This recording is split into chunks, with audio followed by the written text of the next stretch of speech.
Hello! Welcome to my channel Manimozhi's kitchen chronicles. இன்னைக்கு நம்ம பருப்பு ரசம் எப்படி செய்யலாம்னு பார்க்கலாம் வாங்க.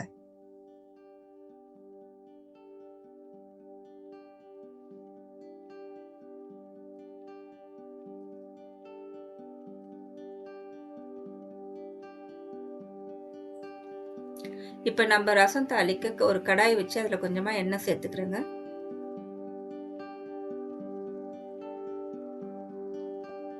எண்ணெய் காயட்டுங்க. நான் கடுகு ஒரு பிஞ்ச், சீரகம் ஒரு பிஞ்ச், வெந்தயம் ஒரு பிஞ்ச் வச்சிருக்கேன்.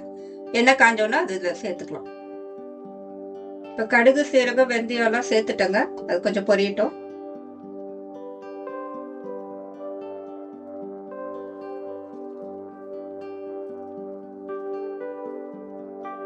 கடுகு பொரிய ஆரம்பிச்சிருச்சுங்க. ஒரு காஞ்ச மிளகாய் கிள்ளி வச்சிருக்கேன், போட்டுக்கிறேன்.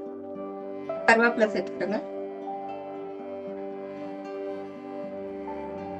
ஒரு தக்காளி எடுத்து வச்சிருக்கேன்.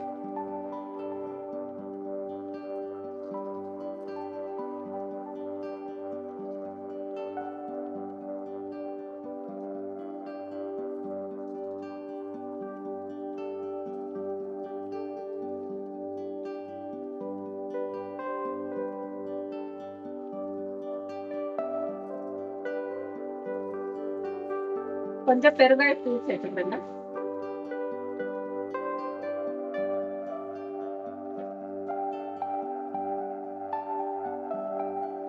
கால் ஸ்பூன் மஞ்சள் தூள் சேர்த்துக்கிறேங்க.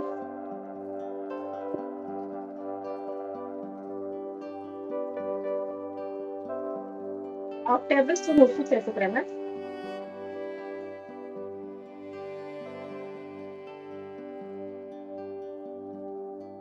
தக்காளி இப்போ கொஞ்சம் நல்லா மசிஞ்சிருச்சுங்க. நம்ம இப்போ வந்து தண்ணி, புளி தண்ணி எல்லாம் சேர்த்துக்கலாம். கொஞ்சமா தண்ணி சேர்த்துக்கிறேங்க.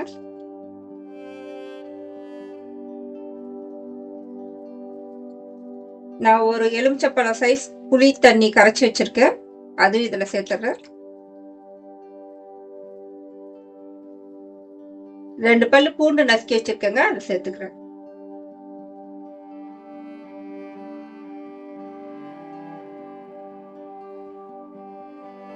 இப்ப பருப்பு தண்ணி கொஞ்சம் எடுத்து வச்சுக்கோங்க. பருப்பு வேக வச்ச பருப்பு, துவரம் பருப்பு, அதை கொஞ்சம் இதுல சேர்த்துக்கலாம். இப்ப நமக்கு தேவையான தண்ணி இதுல சேர்த்துக்கலாங்க.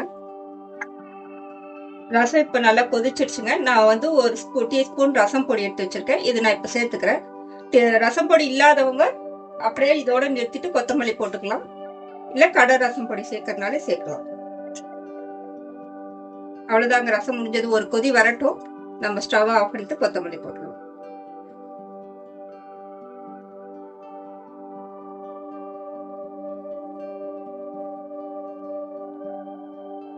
அவ்வளவுதாங்க, இப்ப கொத்தமல்லி போட்டுடலாங்க. ரசம் முடிஞ்சது, ஸ்டவ் ஆஃப் பண்ணிடலாம்.